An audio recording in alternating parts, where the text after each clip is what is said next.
Welcome to Learning Bites. We're looking at the confidence that comes from clarity and linking clarity to disciplined action that comes from that consistency. How do you see clarity translate into confidence at a leadership level?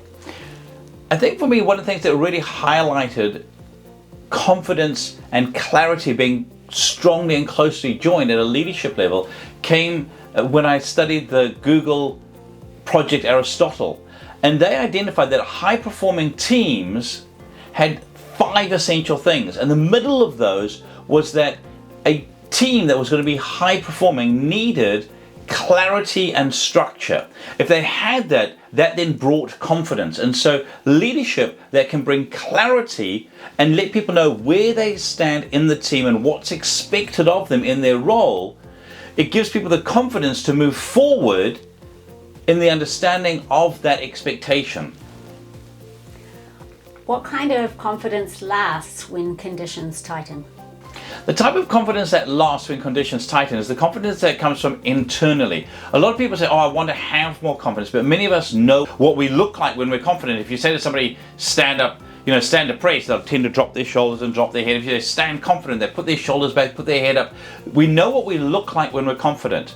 And if we're going to bring the best version of ourselves, the confident version of ourselves to work, we need to have a leader who's going to draw that from us, who can see that in us, and who expects us to be operating at the best version of ourselves and encourages that and draws it out of us each and every day.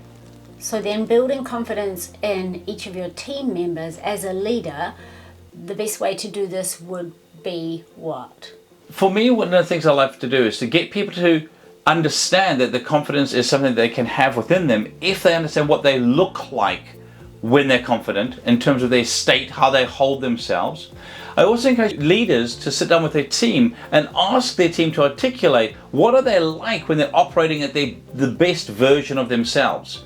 What conditions do they need to be operating at the best version of themselves? When people are clear on how they hold themselves, what they need, the stories that they're telling themselves around, if this is in place and that's in place and I've got the clarity, I've got the structure, I know what's expected of me, then leaders are able to call that out of people, to give one-on-ones and to give rapid feedback. And it's in the rapid feedback reminding people that they want to stay on track towards the best version of themselves, that they want to stay on track towards helping the company achieve its mission and its vision. That's what I find leaders who draw the best out of people on a consistent basis do incredibly well. And so I trust that you can use this, that it's helpful, and here's to your success.